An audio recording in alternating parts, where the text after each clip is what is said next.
Well, this is Justin. You know, Mike, he has a whole load of film and he had it converted to digital. I'm going to have to do that soon. But he sent me this one that I had seen briefly.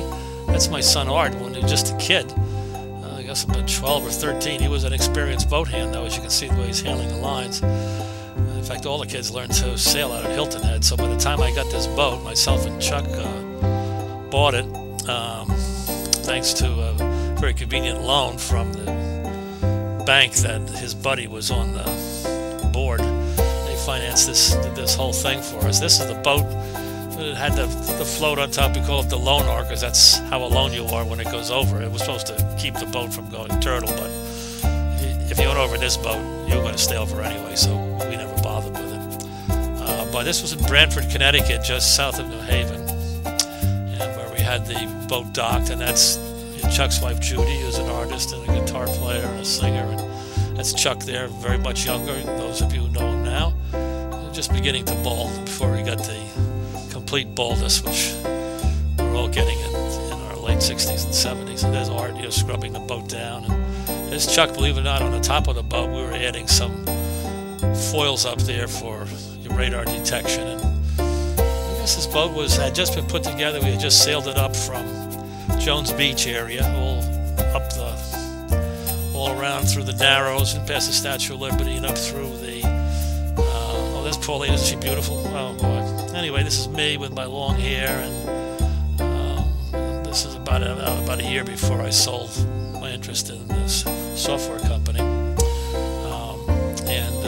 we were sailing out of Branford to, looks like we're going to go up to, we're going to do an overnight. We probably want to go out to the Montauk area or the Fisher's Island, maybe Block Island, I'm not too sure, but hard to tell. But the sails are brand new, so they're nice and taut. The nets were nice and taut. You know, one of the things about catamarans is that everything loosens up, because you're essentially dealing with trampolines, and of course in a sailboat that's true about the rigging and everything, so it's always one continuous tightening. You see the boat was riding really so beautifully. That looks like Mike, and I don't know how that was done, but maybe there was a mirror. That looks like one of, I don't know who that was. It was some kid, but maybe it was a friend of Chuck's or something who came on board with us. There's Chuck. This was a cold day when we went out, so everybody was really bundled up. It's Chuck paired out and Judy for future generations as my partner in the boat. And he owned a chicken farm up in Liberty, New York, and is a character. So anyway, he loved to sail, and he was a pirate at heart. And so we did a lot of sailing in this boat. We saw a lot of Long Island Sound in the Atlantic, and we eventually wound up sailing it back and forth for several years between Florida and Connecticut, which was an epic voyage. Almost cost everybody their livers, There's so much drinking going on. It was just completely nuts. I remember on the last trip that we took, I laid in a motel for 2 days and 2 nights, comatose, because I was the only guy on there for the whole trip, which took about a month. Everybody else was on for 3 or 4 days, Anyway, looks like we're back at we're kind of back at the marina, it looks like. So Mike may have you splice this together over several days, but it used to be cold when we sailed. It was really, we have this beautiful spinnaker up. We're trying to get a curl out of it so we get some speed. This boat could really move. It can do about 20 to 25 knots, and if you were nuts, you could get a little higher, but you'd have to really be nuts. But you get the spinnaker up on a beam reach, and it would just go to the point it was terrifying, basically. Want to know the truth. So there's Chuck, and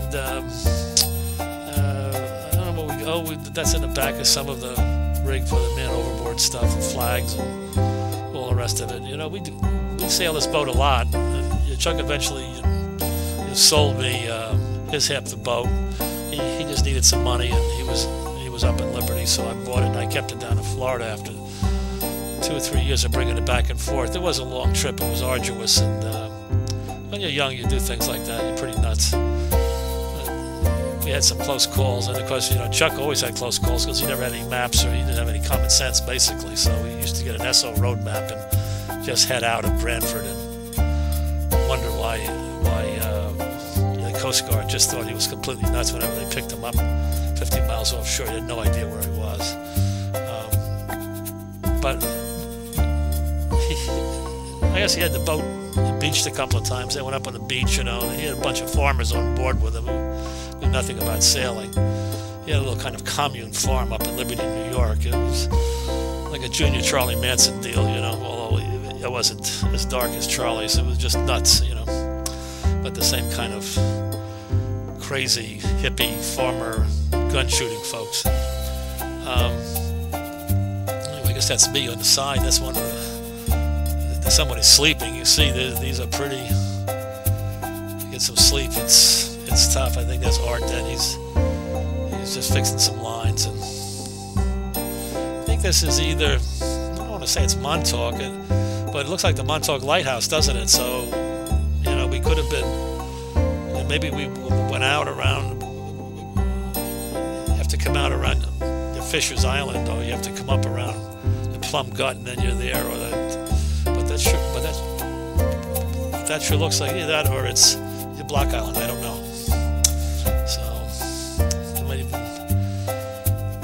So we must have. This must have been a long sail, if that is a part of Montauk. Who knows?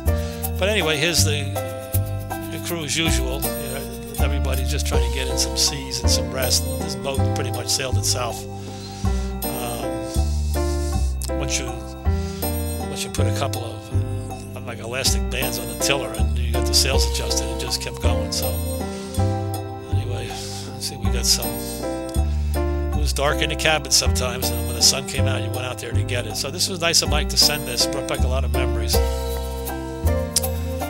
know a lot of us went on, even though Kelby got a chance to.